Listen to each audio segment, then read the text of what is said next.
Hello, my name is Roxanne Futalan and I'm here to discuss to you how to deliver a storytelling. Storytelling for kids. But first, we must know what is storytelling. Storytelling is the art of using language, vocalization, or physical movement and gesture to reveal the elements and images of a story to a specific live audience. Now that you know about storytelling, let's now discuss on how to deliver storytelling.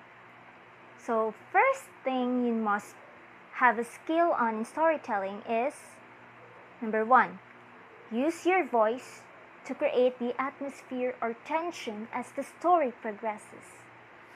For example, soon afterward, the gentle queen gave birth to a little daughter who was as white as snow, as red as blood, and as black as ebony wood. She was called Snow White.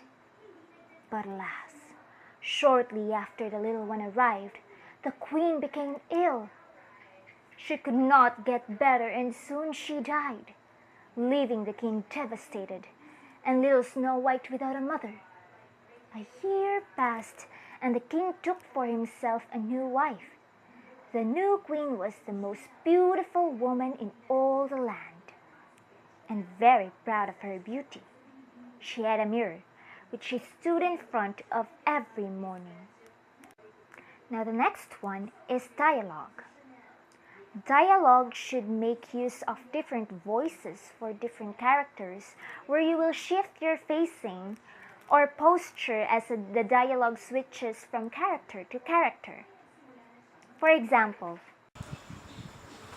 Mirror, mirror on the wall, who in this land is the fairest one of all?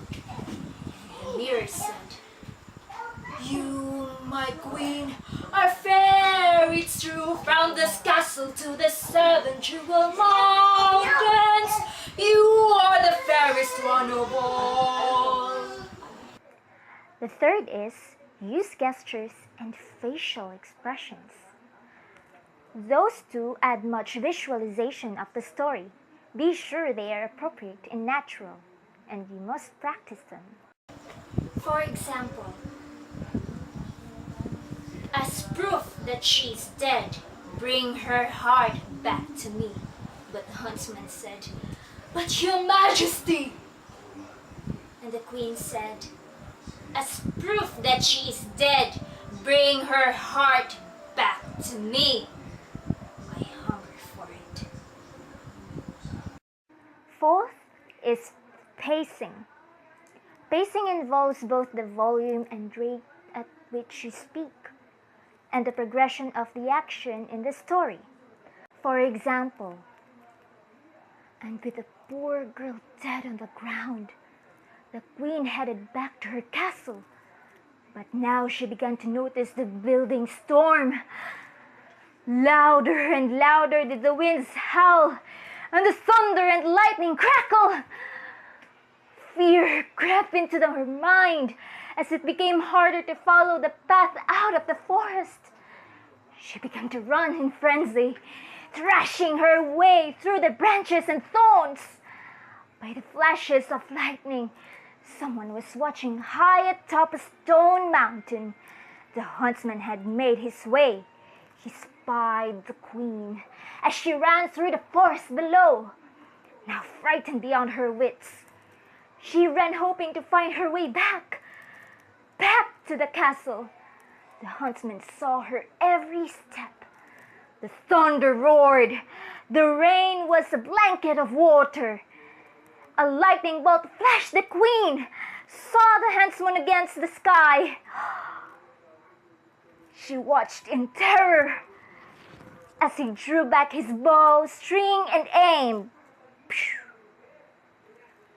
And the last is repetition and exaggeration.